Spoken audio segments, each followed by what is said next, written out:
Good evening, ladies and gentlemen. It's a great pleasure to welcome you this evening. We have Nilima in conversation with Amish.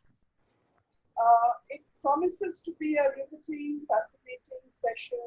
And before we begin, a quick introduction of our key speakers.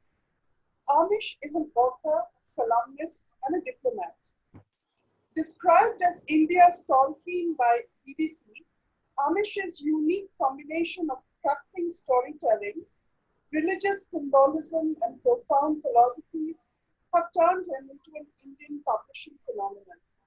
With spiritual guru Deepak Chopra hailing Amish's books as archetypal and stirring. The 7 books that he has written till now that have actually made it to 15 million copies in print are The Immortals of Menuha, The Secret of the Nagas, The Oath of the Vayuputras, along with Ram, Sita, Ravana, and Immortal India, Young Country, Timeless Civilization, his first non-fiction book. Amish's books have been translated into 19 Indian and international languages. His Shiva trilogy is the fastest selling book series in Indian publishing history, while his Ramchandra series is the second fastest book series in Indian publishing history. In 2019, he was appointed to a diplomatic role as director of the Nehru Centre in London, India's premier cultural centre abroad, where he is still based. Amish is a graduate of IIM Calcutta and has worked for 14 years in the financial services industry before turning to full-time writing.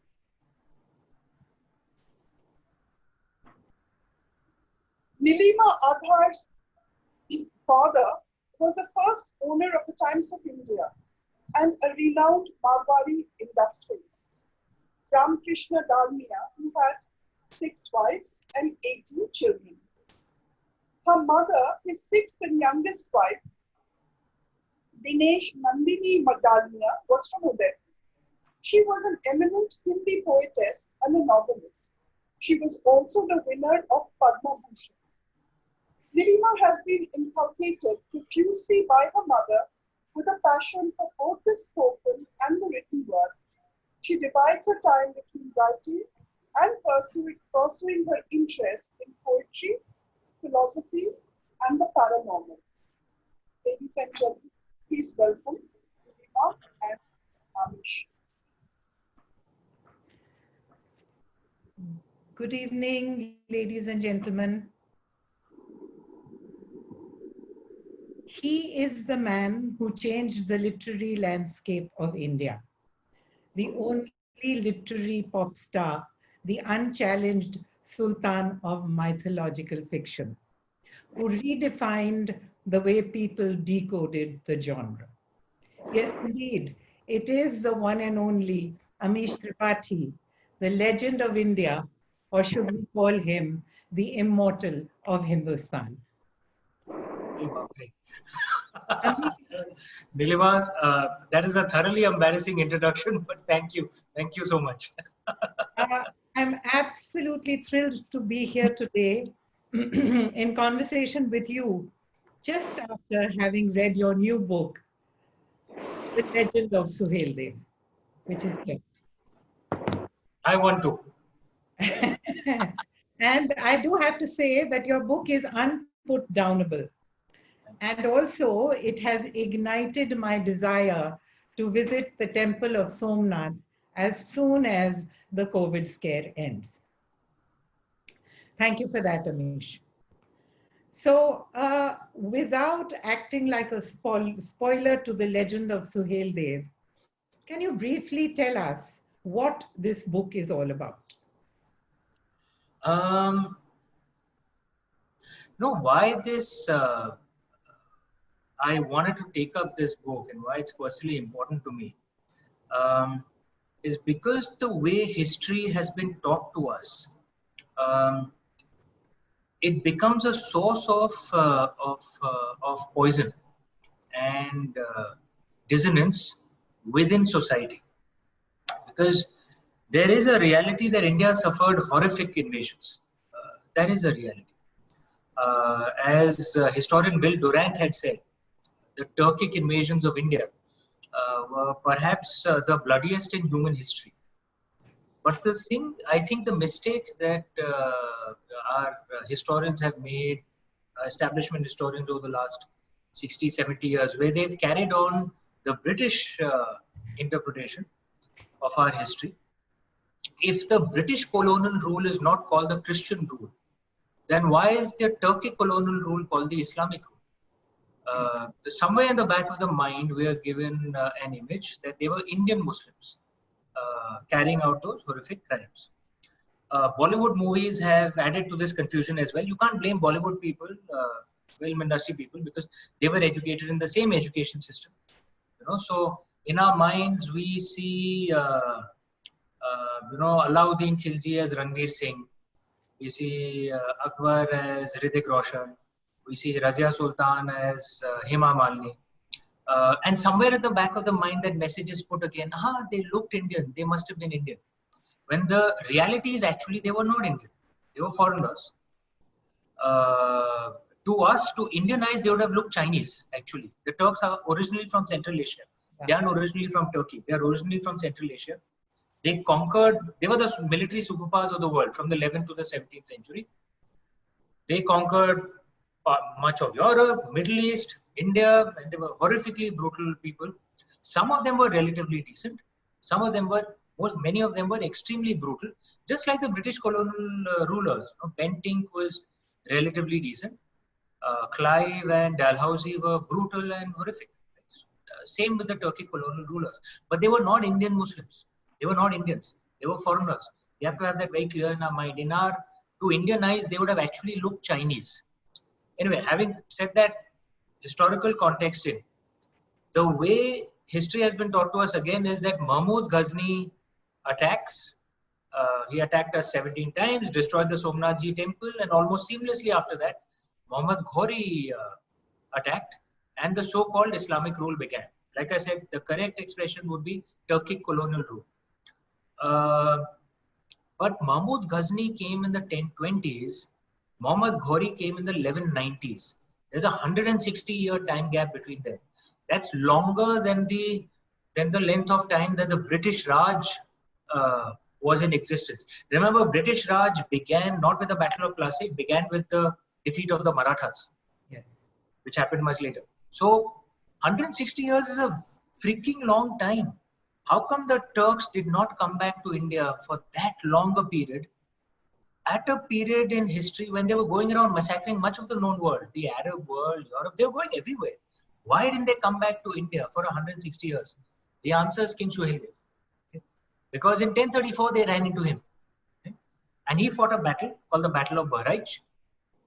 It was such a devastating defeat for the Turks that they didn't come back for 160 years. Isn't this a hero we should know about? Isn't this a hero we should be inspired by? And King Suhaildev's story is such an inspiring, a story of unity, a story which tells us that if we Indians are united, koi Maika Lal hame hara nahi sakta. Yeah. The main problem is we are usually not united. We are usually divided. And therefore, I think King Suhaildev's message has even more relevance to it. Yeah, yeah. And Amish, full marks for you for having resurrected the story of Suhaildev, which should anyway not have been forgotten. So Amish, legend has it that aapke upar Mahadev ki kripa hai. There are a lot of stories and rumors around you. We all know that you have transited from the world of finance to the thrilling world of Hindu mythology and now also history. Is it true that a mystical experience compelled you into this genre of writing? And did Mahadev himself give you like Sakshat Darshan, directing you onto this path? You know, it's a very intriguing question, especially for me, because I tend to believe that every writer has a divine energy that he channels while he's constructing his narratives. So the two questions here is कि आपको महादेव के साक्षात दर्शन हुए, और क्या आप भी, do you also become the character that you are portraying in your books? Very good question. It would have been so cool if I could have said that there was this bright flash of light and I had this mystical experience. It would be so cool. But my life was a little more prosaic. It happened slowly. The rediscovery. I grew up in a deeply religious family. My grandfather was a Pandit in Kashi, in Varanasi, in Vishwanathji. And he used to teach at BHU as well, Banaras Hindu University. And both my parents are also deeply religious, so I grew up in that atmosphere, in an atmosphere steeped in our traditions, in our scriptures. And I had turned into an atheist in my college days. So for 10, 12 years, I was an atheist. And writing my first book, Immortals of Meluha, slowly brought me back to faith. So it was like a slow transition, right? And it was a rediscovery of faith. When you're right that any creative person, especially a writer, someone who's creating music or writing, acting in that sense of singing is different because that's a talent, right? You can explain where it comes from, but creating something, like writing or creating music, if any artist is honest with himself or herself, they will admit that it cannot be our creativity. It is not. It is like a blessing, and we are only a channel for that blessing. And with me, excuse me, it's even more true, I think, because bachpan mein maine kuch asar nahi dikhai of being creative. Most of my school and college friends, I've said this many times, most of my school college friends, when they meet me, they usually ask ki sach bata actually kisne likha hai? Because they can't believe that I would have written such long books and so many books, because Immortals of Meluha was the first piece of fiction I've ever written in my life. I'd written absolutely nothing before this. Yeah. So I genuinely believe it's Lord Shiva's blessings. And in some ways, again, I cannot explain this, but I've already said that I don't create it, but in some ways I genuinely believe that the stories that I write actually exist in a parallel universe. And I am given the privilege of entering that universe and recording what I see. So I can actually see it. And I describe what I see. Yes. Right? Yes. And in many ways, that parallel universe is more real for me than this world. Right? Like right now, I can see you. So you are real in that sense. But I can't hear your thoughts. I can't feel your emotions. Hopefully you have some positive thoughts around me. Hopefully you're not giving me galis, but I don't know, right?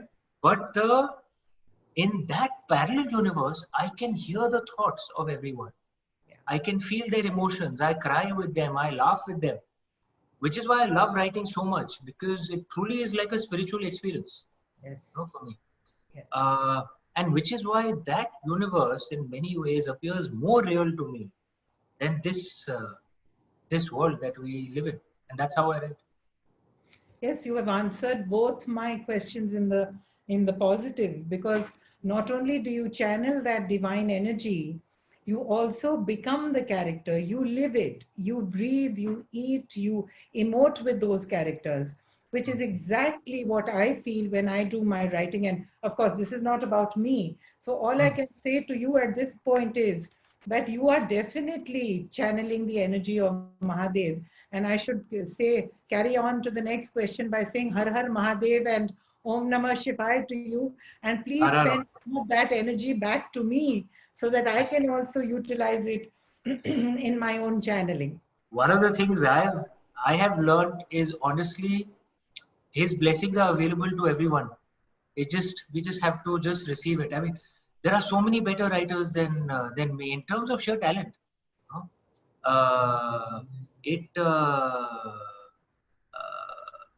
Sometimes I really wonder why he's blessed me with these stories, and maybe he blesses those who need it the most first. But a lot of it is just you know, I can see it on your face. I can see the tej on your face. It'll come to all. All Yes, his blessings. He doesn't differentiate between anyone. We just have to receive it. That's all. absolutely. I completely am with you on this page. And I'm also waiting with open arms to receive those blessings from Mahadev and the universe. On to the next, Amish. You have very skillfully and successfully married mythology to history. And actually speaking, there's a very fine line between mythology and history. And I go even a step further. There's a very fine line between being a historian and being a biographer. I'm Yeah. sorry. So I believe that every biographer is also a historian, and you have kind of distilled both those, history and mythology, and created these absolutely magical, phenomenal books. So, like a practiced dastan go, if I can use that word, you create all the drama and all the regalia frame by frame as your stories unfold, almost like a magnum opus on the silver screen. Is this a formula that you have devised in your constant literary evolution, like the perfect cocktail for an eyeball grabbing bestseller or a smash hit biopic? Uh, one of the things that's common between historians and mythologists, in fact, it's common on all human beings, is our love of stories. Yes. Guru Beckinsale said that the universe is actually not made up of atoms, it's made up of stories. And what do historians do? They take facts as are reasonably available and they stitch a story together with it. Right? A story which might connect those facts. So the approach of historians is this is what must have happened to connect these facts. Yeah. Which interestingly translates into the Sanskrit word for history, itihasa. Itihasa is literally thus it happened. Yeah. And mythology, the root of the word is a Greek word called mythos, where the meaning is essentially a story which hides the philosophical truth. Right?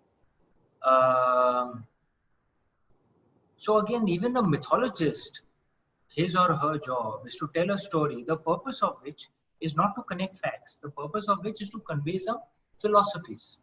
Right? And interestingly, if you see in the Indian way, the Ramayana and the Mahabharata, and we never use the word mythology or history, they're not our words. We use the word itihasa, right, for them. Thus it happened. And our purpose of it's not that facts were not written down. They're there in many of our Puranas and in many of our texts, Ashokavadana, for example. Ancient Indians used to write a lot. The British Raj told us that Indians didn't write and we were an oral culture. That's absolute nonsense. There are some 3 million Sanskrit handwritten manuscripts that survive till today. That is more than the rest of the ancient world combined.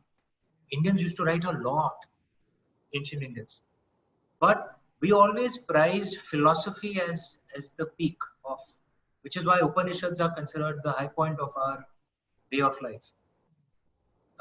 So the purpose of all communication was to somehow teach philosophies, because that's at the heart of learning how to live. Yeah. This is the root of the Indian way of life. If you understand this, then you'll understand again what Ved Vyas ji did. Ved Vyas is actually a title; it's not a name. Right? Mm-hmm. His original name was Krishna Dwaipaya. So the question arises: how did he get the title Ved Vyas? Ved Vyas means the compiler or the divider of the Vedas. Okay. Every age has its own Ved Vyas. The Ved Vyas of our age was Krishna Dwaipaya. So he compiled the Vedas, but he also composed the Mahabharata. We all know that. Right? And the legend goes that why did he compose the Mahabharata? Because he realized that the Vedas are very important to learn key philosophies for life, but they are very difficult to understand. For most people, it's, many of them will find it difficult to even read through. If they read through, they may not even understand it. So apparently the concept was he wrote the Mahabharata as a story, because Mahabharata everyone will enjoy, right? And through that story, you learn the philosophies of the Vedas while listening to a page-turning, fantastic story. That was apparently the concept. So this is actually an Indian tradition that speak our stories, try and connect facts as much as you can, itihasa, but the core purpose of the story is to convey philosophies. So all my stories have some core philosophies that I want to convey. The story is just a wrapper around it. So I'm following the Indian tradition. Yes, absolutely. And I won't be wrong if I call you the modern day Ved Vyas for the modern civilization. No. ऐसा सुनना भी पाप है. No, please. आपने नहीं कहा, मैंने कहा. No. I'm coming back to my question that do you formulate your stories with this in mind that you want to turn it into a biopic, so you make that frame by frame? And in extension to that, I'm coming to your book. I don't want to be a spoiler because I want every single viewer here today who hasn't read the book to read it, simply because we owe it to our history and our legend. And we owe it to this absolute valiant King Suhail Dev for having warded off this Turkic invasion from India for that long span of 1.5 centuries. So I am coming back to this character you have in your book called Toshani. She's the only female character in the book, the female warrior who kind of assists Suhail Dev in his mission and the rest of it.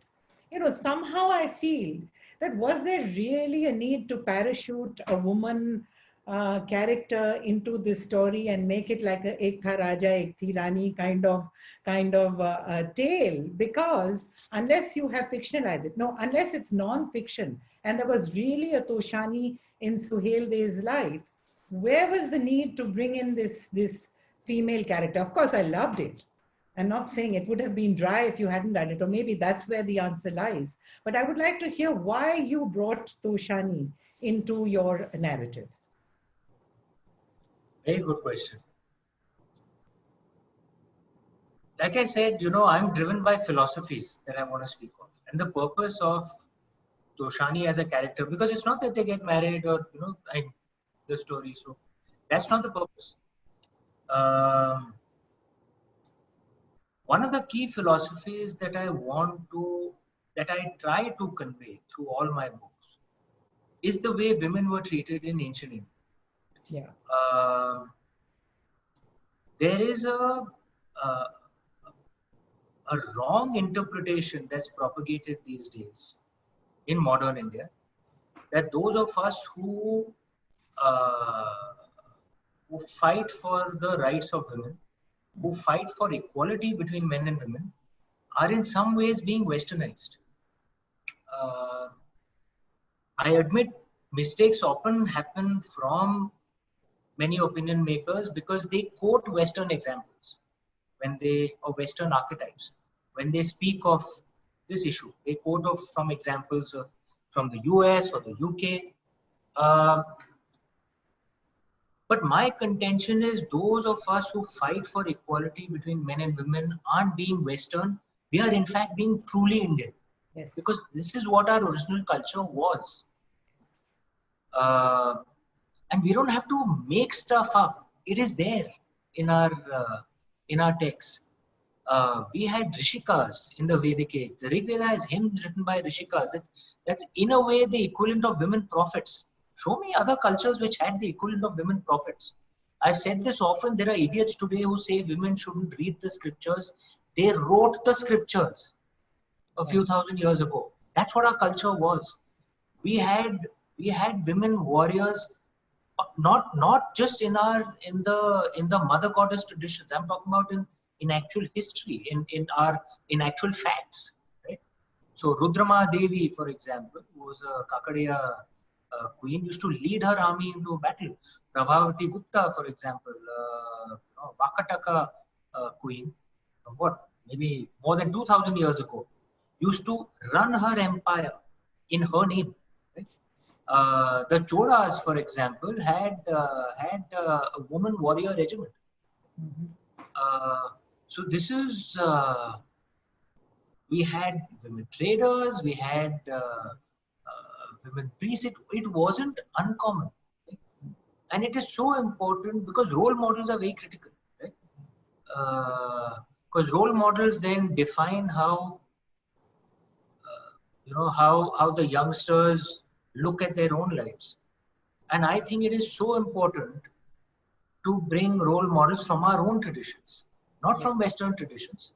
And it is in line with our ancient way. We are not doing something that's out of the ordinary. This is our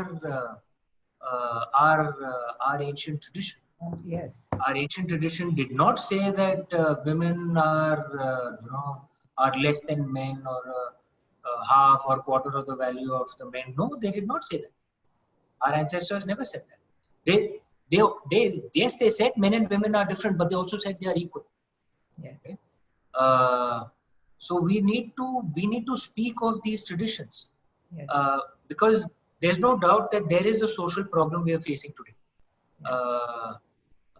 Women across all communities, across all regions, face serious social Discrimination. Yes. discrimination, and this is not a governmental issue. This is not a state issue. Let's be honest, it's a societal issue. Absolutely. So which means protesting is not going to turn this around. We have to speak of it, and we have to speak of it in all communities, in all regions. And it will be a generation-long battle, but we have to do it, and we have to quote our own examples. We have to quote our own traditions, because that's what will have an impact. When you speak to the real India and you speak of Western examples, to speak of women's rights, it will not connect to most people. It will simply not connect. Yes. But when you quote our own examples from our own traditions, it will connect. Yes. Yes, Amish, you have fully justified Toshani's role in the legend of Sohail Dev. Another very interesting thing I noticed in your book, which I would like you to share with all our viewers today. The book says very prominently Amish, and underneath that it says an immortal writer's center book. Would you like to elaborate upon that? Sure. So, as I said earlier, all my books are the blessings of Lord Shiva. Yeah. And one of the problems I have is he has blessed me far more than my capacity. So I have too many story ideas, and at the pace I write, it takes me 1.5 to 2 years between books. At the pace that I write, I will die before I finish all the story ideas that he's already blessed me with, and I keep receiving more blessings. Like I've got one story idea here, while here in London, which is set in the modern day with time travel and gaming, and okay. So I simply don't have the capacity to write all these stories. I have ideas for some 20-25 series, not books, series. Wow. Until now, I've written only 1.5 series. Okay? I cannot carry my stories to my cremation pile. I need to get them out. So my soul will not be happy in my next life. So this was an idea from my team, that how about if we create a writer's center. This has never been done in India, but it has been done in the West. So the concept is very simple. We've hired published writers. We give them a fixed fee. So regardless of what happens to the book, whether it gets published, they'll get their money. I write the story summary. It could be a 5,000, 10,000 word summary, which I will share with them, and whatever research that they need to do, which I will have discussions over. Then either a team or an individual writer from the writer center writes the first draft of the manuscript, which could be say 60, 65,000, 70,000 words. And then it comes to me, and I work on it and make the second draft and finalize the manuscript. What it does expands my capacity, so I can have more books coming out. So hopefully I can finish all my book ideas before I die. So this book, I mean, you've read it. It'll read like any other book of mine. There is, but we don't want to mislead the reader, so we make it very clear. Because unlike other, the Ramchand series and Shiva trilogy, which are solely written by me, it's a team effort. So we make it clear out here, an Immortal Writer Center book, because we don't want to mislead the readers. And in case there's only one individual working on it rather than a team, we'll put that individual's name out here. So that's what it is, essentially. So you capacity expansion. Yes, brilliant. In business terms. Brilliant, Amish. You've given me two ideas. One, a business idea, and one an outsourcing idea for my own books, or perhaps prospects of a job in your Immortal Writers Academy. We move on to the next, Amish. Tell me something about Amish Tripathi, the other person, not Amish Tripathi, the writer. Who are you?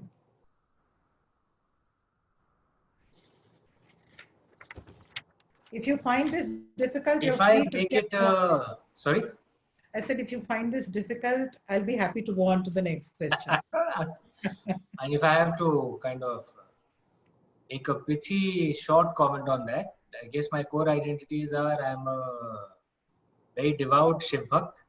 Yes, I'm quite a very, very proud father of a lovely boy called Mashallah. Neil. And I'm a very, very patriotic Indian. I guess those are my three primary identities. Wonderful. I think we've overlapped that into one of my other questions, but nevertheless. Amish, you are, according to me, a scholar of the epics and the ancient Hindu texts.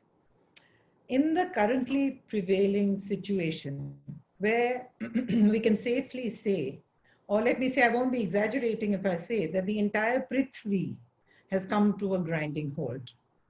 As Hindus, we all believe in the chronological division of time in terms of the yugs, like the Kali Yuga, the Satyug, the Dwapar Yuga, and the fourth, I'm forgetting. Satyug, Treta Yuga, Dwapar Yuga, Kali Yuga. Yes, thank you. Do you believe that this is the chronological end of the Kali Yuga? Are we going to face a complete apocalypse before we transcend into the Satyug? Good question. This will need a slightly detailed answer because look, apocalypse is an English word. Yes. Which has its own connotations. Yes. Well, language. I'll just interrupt you. I've just used it loosely as to call it the end of time. Fair जो हम महाप्रलय जिसको हम बोलते हैं हिंदुओं में, so I've just used that as fair enough. So I'll no, because often what happens is the language carries remnants of the culture that the language emerged from. Absolutely. You know, like for example, you'll see in English, the one male god is given respect with a capital G. You write God, but you'll notice the female goddess is given disrespect because she is written with a small g. Oh, is that right? I didn't realize. Yeah, that's the grammar rule in English, which reflects the culture that the language emerged from. In Sanskrit, there is no differentiation between the male god and the female goddess. The word you use is exactly the same. Yeah. Right? There is no difference between the male god, the female goddess, and us human beings. Yeah. So, it's the same word used. Yeah. It says something about the culture that the language emerged from. Yeah. So, Pralaya and Apocalypse, though on the surface appear like they're speaking of the same thing. Yeah. Actually, no, there is a slight difference. I'll explain that, which is why then you'll understand why I'm saying what I'm saying. Yeah. In the Western and Middle Eastern concept, time is linear. There is a beginning, then time flows in a linear way, and then there's an end. Yeah. And then when that end happens, then everything is destroyed, Judgment Day, and then there is the Kingdom of Heaven. So the apocalypse is truly like the end of time, the end of everything. Right? That's what it's supposed to signify. Whereas in the Indian way, or in the way of many ancient cultures as well, not just in the Indian way, time is circular. From a human perspective, from a godly perspective, it is more like a spiral, like the genetic code, double helix. But that's beyond the scope of this conversation. Let's see it as circular. If it's circular, then where's the beginning? Where's the end? Yeah. So we have to see Pralay not as the end of times, but Pralay as a changeover, right? From one time to the other. So it is not something that, my God, everything finishes right now. It's just a changeover, right? So which is why you'll find in the traditional Indian way also, there isn't fear around death in most ancient cultures. Whereas in the modern Western way, there is fear around death because it's like the end of everything. Whereas in the Indian way, it's just a step to the next life, or it's a step to moksha, right? And it wasn't just in the Indian way, it was true of all ancient cultures. Like Socrates had said that death may be the greatest of all human blessings. Now, from a modern Western perspective, that sounds like a very pessimistic statement to make. Yes. From the perspective of the ancients, no, it's not. It's a very optimistic statement. If you understand all this, then how do you see this changeover period? If you read the Bhagavad Puran, the way time is described, there is a descending Satyug, a descending Treta Yug, a descending Dwapar Yug, and a descending Kal Yug.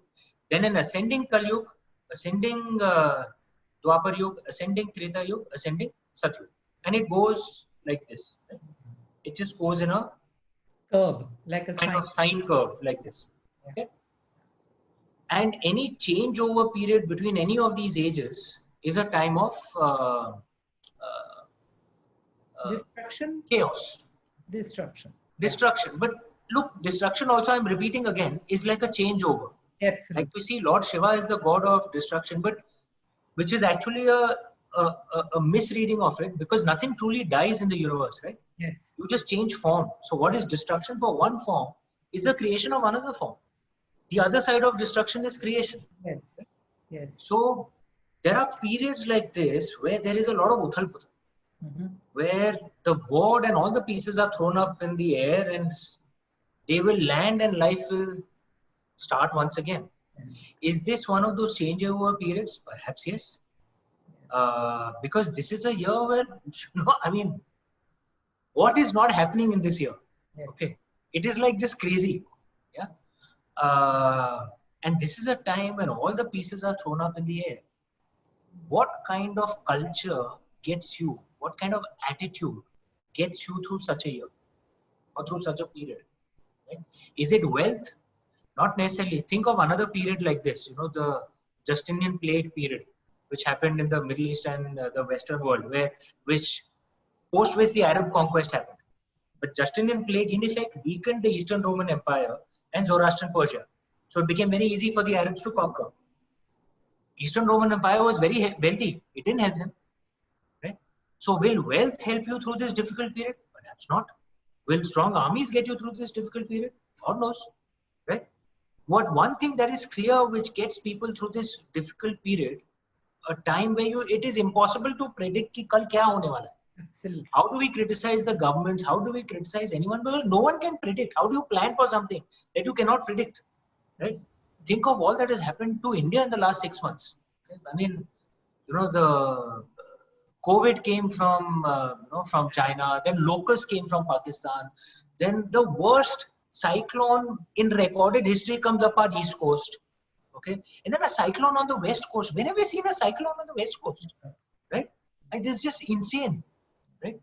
How do you even prepare a plan for things like this? So what will get you through? Grit, toughness. People who can handle anything thrown at them. Okay, that is, I think India has that. We are a very, very gritty people. We're a very tough people, right? You'll notice, like I'm sorry, it became a slightly long answer, but it was a very deep question.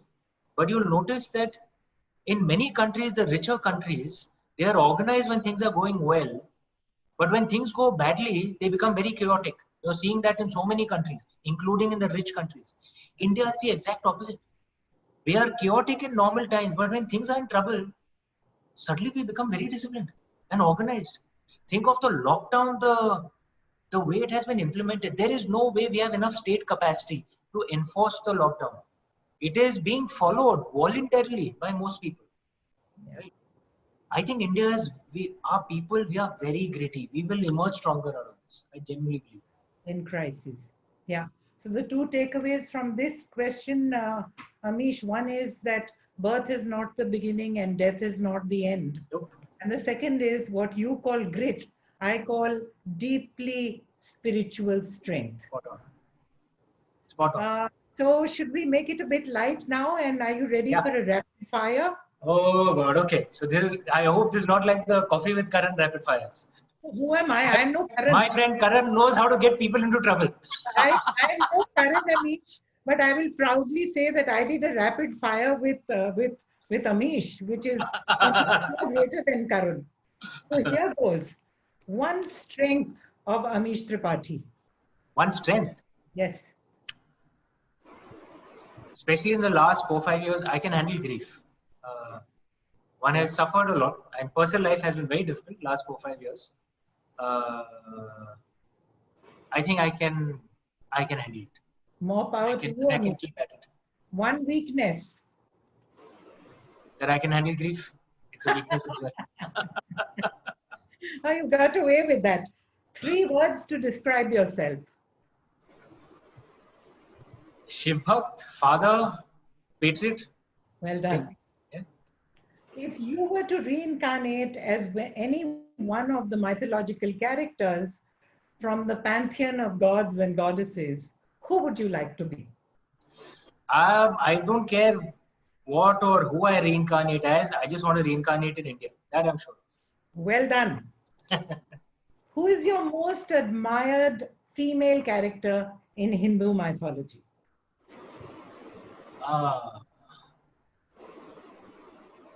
Parvati Ma. Lovely. I'm coming back to earth now. What is the single most appealing factor for you in a woman? Substance. You are It a should be man depth. of substance, Amish. Anybody else would have said sex appeal or beauty or whatever else. The last dream of yours that you can remember, and by dream I mean like visions when you sleep, not ambition. No, I won't like to speak. The last few years, the dreams haven't been good. Okay. Oh, that's a very interesting thing that you're holding back. If you were to invite 3 people for dinner, and I'm assuming that I will be the 4th, who will be those 3? Human beings, They don't have to be human beings. my father-in-law, my ex-wife's father, my brother-in-law. Yeah, and they'll have to come back. You know. And my grandfather. And me. And you. Yes. The 3 of them will have to come back from the heavens. And last, Amish, what is the one attribute that Amish Tripathi would want to be remembered for eternity? A writer? Yeah. I thought you would say that.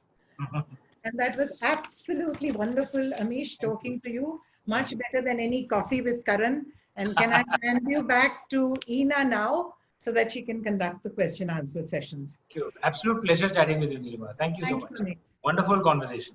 Thank you. So, do you have any time for questions? Yeah, Ivnari Deepti Chibar, I'm putting her on audio. Deepti, you're on mute. You'll have to unmute yourself. Yeah. Hi. Hi, Deepti. How are you? Hi, everyone. Hi, Amish.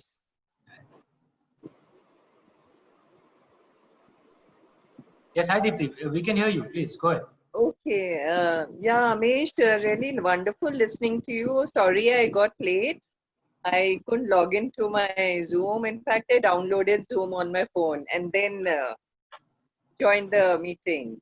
Okay. Wonderful, just wonderful listening to you. Thank you. I just loved it. Though I haven't read any of your books, though I want to. Okay.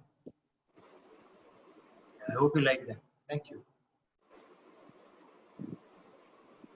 I can't believe that you're there on my phone screen. I'm very much there. Though beaming in from London. You know, okay. What's your question? Yeah, and actually, I was a bookworm before marriage. After marriage, I haven't been able to read so much. Okay. It takes me about 3 months to finish a book.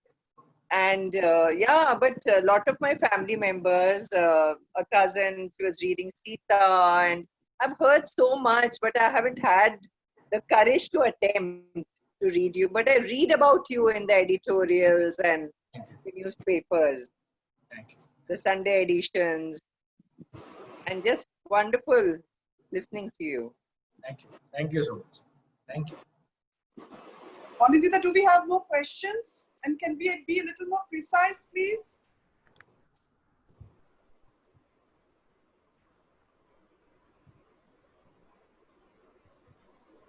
Anindita, I've put Gurjit Bedi. Ruchira has a question. Ruchira Mittal, do you want to ask Amish your question, Ruchira?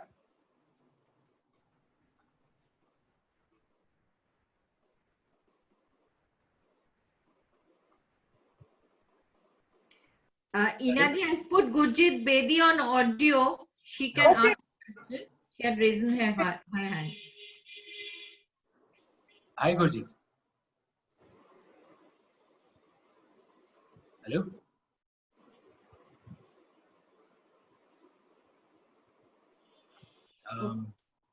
Gurjit.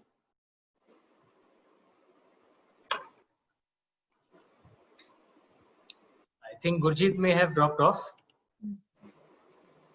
Yeah, we have Shazia here. Okay.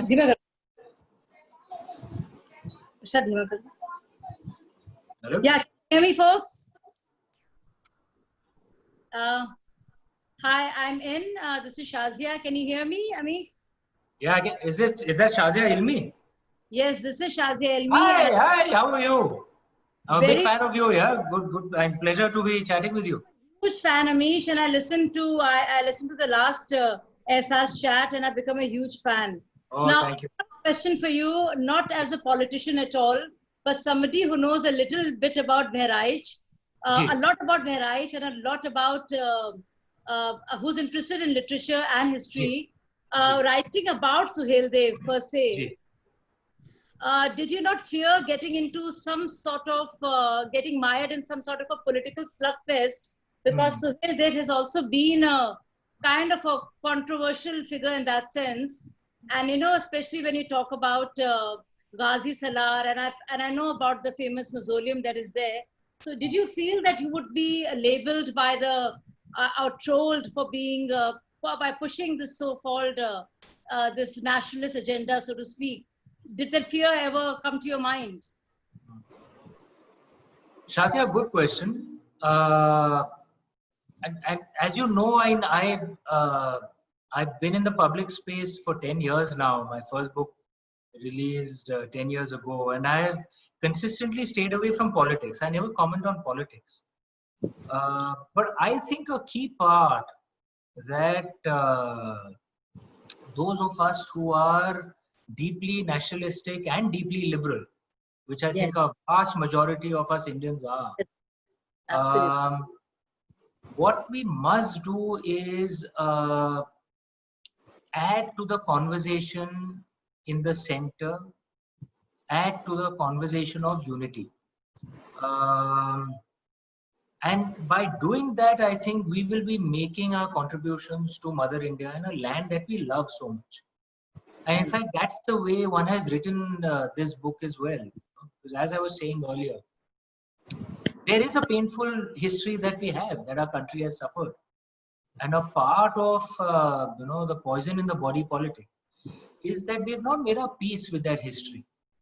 But I've said this often, and I said it at the beginning of this program as well, that we have to realize that our historians have done a disservice to India by, if we don't call the British colonial rule the Christian rule, why do we call the Turkic colonial rule the Islamic rule?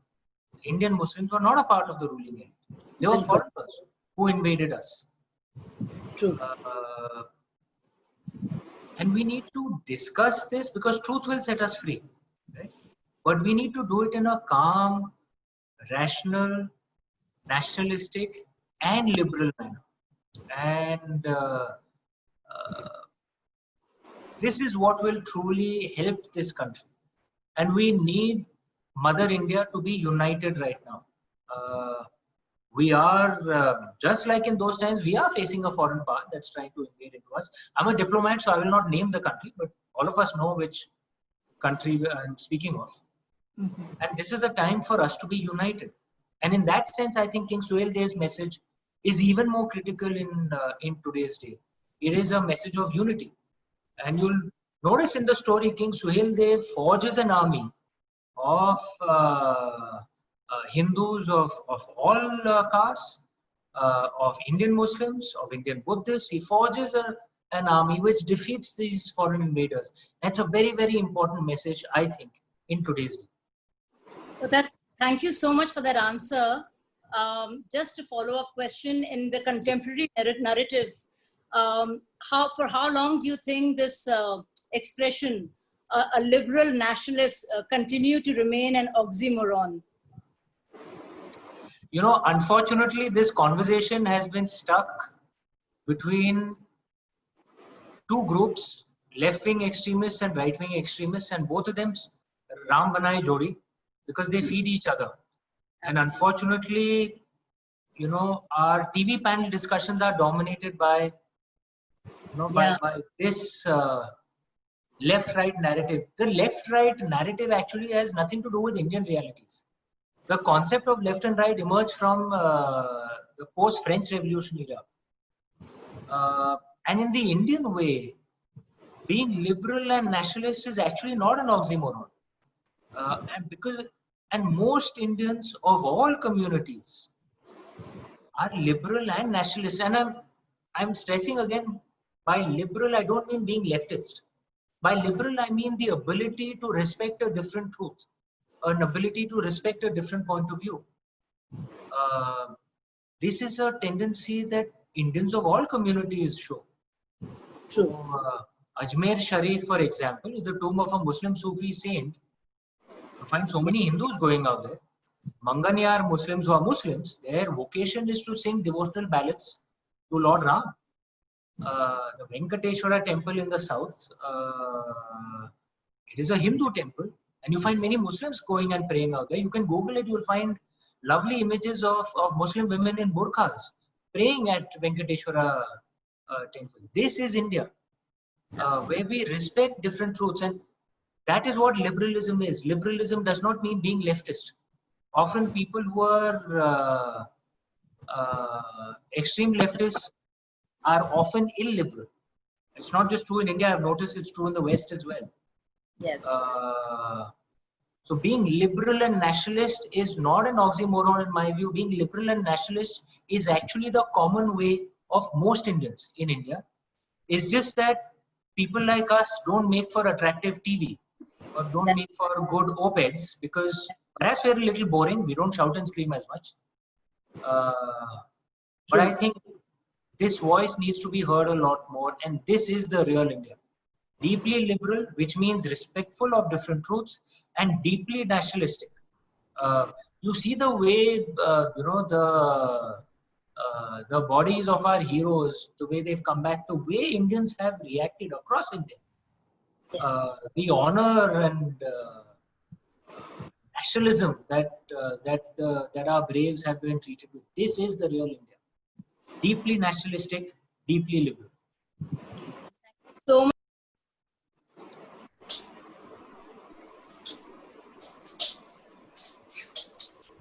Hello? Sorry, I guess we lost Shazia. Sorry, whoever's the next question?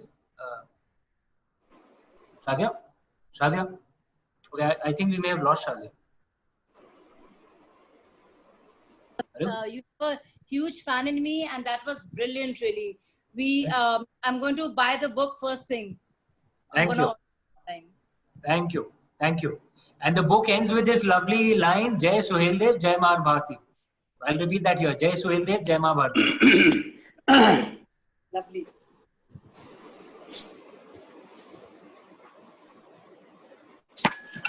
Yep.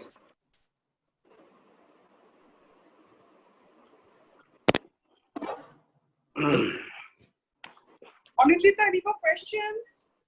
Yeah, Nasir Abdullah. Yep. Hello. Do you hear me? Yes, we can hear you.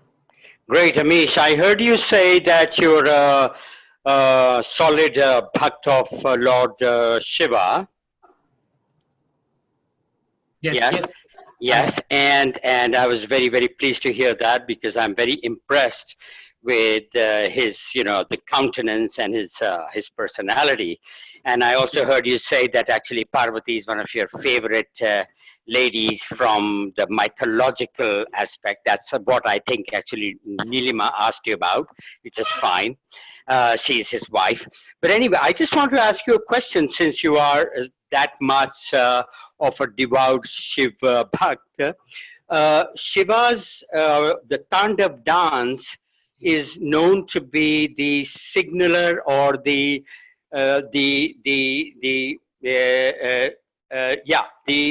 bringer of the end of the world when he does the Tandav dance that signifies the end of the world. Is that a fact, right? I Yeah. mean, is that Again, I'll clarify. yeah? In the traditional dharmic way, Yes. uh, time is not linear. Time is circular, and from a human perspective, from a godly Okay. perspective, it's a lot more complex. Okay. So there is no pralay does not translate as end of the world. It simply translates as a changeover, because the belief is uh, nothing truly escapes the universe. So what is the death for one form is in a sense the creation of another. So Okay. we human beings, for example, are a Yeah. temporary combination, a temporary coming together of three aspects. One is our soul, okay. The second is our ancestral memory through our genes, and the third is the chemicals which make up our body. And when we die, our genetic information essentially carries on through our children if we have children. If we don't, the Okay. genetic information dies. The soul either comes back or finds Okay. moksha, which means becomes one with the divine. Okay. And the chemicals in the body Oh. kind of that's why in our tradition we cremate in the dharmic way. Hinduism, Buddhism, Jainism, Sikhism, we cremate the bodies because Yeah. so then the chemicals can then go back into another form. Okay. It will get used by Mother Earth for Yeah. another That's body. So yeah. Do you know? so Do each you know what? tree Sorry. carry on. I'm So then act. there is no real destruction. Okay. I Kind yeah. of carries But into another form. That's but the way to understand it. yeah. But the qualities given to Lord Shiva are the creator. I think the maintainer and the destroyer. So supposing, I mean, what all you've actually told me makes a fair amount of the sense to me because I'm sort of educated. I did history honors. I got a third division. That's another story. Nice. I was a lousy student and all that. But supposing I was an ignorant farmer and you were going to explain to me all these things about the chemicals going back into the universe to create another story, and it's not really this but it's that, and it isn't that but it is this. I mean, I would be lost. So why so much of the complication? Why not say what is meant rather than meaning what is said? If you understand my point, because a person who reads the book, he reads about the qualities of Lord Shiva or any other Lord. There are specific words used. Now we have to go beyond those words. That I find a bit innervating, because the question I really wanted to ask you was that the way you were explaining things, and I was finding them very interesting. That all the stuff that has been happening, the COVID, the cyclone, the this, the that, of the Western coast, but strange things are happening. So my question actually was going to be that, do you think that Lord Shiva has started to warm up on the Tandav dance, and maybe this could be the beginning of the end? I mean, it may not happen day after tomorrow, but in a couple of months or in a couple of years, there is a trend for things to get decimated, and then there'll be a new order created. Do you think that might be happening? Okay, there are two questions in this. One thing is you're talking about how to communicate, because a farmer would understand differently. You're an educated person, you would understand differently. Yeah, I One want of the straight facts. yeah, one of the things in the Indian way, like, and if I say, I'm assuming you have children, No, I don't. I'm impotent. Okay, sorry. Oh, sorry. That's okay. I'm so sorry. I'm so sorry. That's all right. I thought you were joking. It's not your fault. Okay, but And I how was it joking works- too. Thank God.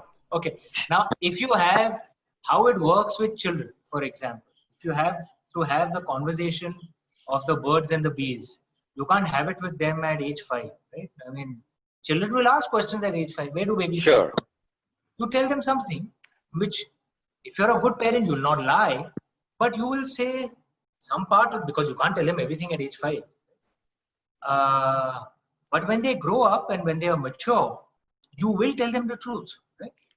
It's the way, it's the way the truth is unraveled, and that's the Okay. thing in the dharmic way, that you never lie. Satyam bruvat, priyam bruvat. Speak the truth, but speak it with love. It never says Okay. speak the untruth, but you reveal it in a way so that at that stage in an individual's life, they can actually understand. And hopefully, and that's one of the things that comes down from Gautam Buddha as well, that the purpose of any conversation should be to take you closer to the ultimate divine. Uh-huh. And Okay. it happens in steps, because if you're not ready for it, often Okay. it can, if you're not ready for it, often the real truth can drive you insane, can drive fanaticism. It's, if you're not ready for it, it should not be revealed. It should happen slowly. That's the belief in the Indian way. It should happen in steps, so that with each step you should rise closer. Yeah, but I read all this stuff when I was actually 23 years old. I heard about, I read about Krishna, I read about Ram, I read about Shivji, and I read about the Tandav dance and the fact that he's the creator, he's the protector, the maintainer, and then the destroyer. And then when he does the Tandav dance, which It's the I change hoped over. meant, That's the second part of the question. The Yeah. way to see it is, once again, I would say, don't see this as the end of days. okay, There's a changeover period. I'll explain it again. okay, In the Indian tradition, a pilgrimage spot is called tirtha. Okay, yes, and we translate that. It's a Sanskrit word, tirtha. We translate that into pilgrimage. right, But if you, in Sanskrit, it's a scientific language. It's not like English. So every word actually has a root. So the root of the word Okay. tirtha means the crossing over point. The okay, point at which you go to cross over into okay. the divine. So see this as a as a period of chaos, which will then allow us to cross over. So it will not be that the Okay. end or destruction. It'll just be the Okay. other side of destruction is creation. The other. So now my question would be, why don't they say what you are saying in explanation rather than say the destruction? That is my point really. I don't see why they have to say something and then it has to mean other things. That is my problem, because I Very like true, and to have things straight. Sorry, Nasir, you are but absolutely right, and that is the problem with the translations often. The limitations of the English language. So, like sometimes pralay is translated as apocalypse, which is actually not a strictly correct thing. Or dharma is translated as religion, which is not strictly correct. Dharma is not religion. Panth is Right. religion. Dharma is not religion. The root of the word dharma is dhru, that which binds. So that which balances. Okay. And adharma is that which unbalances.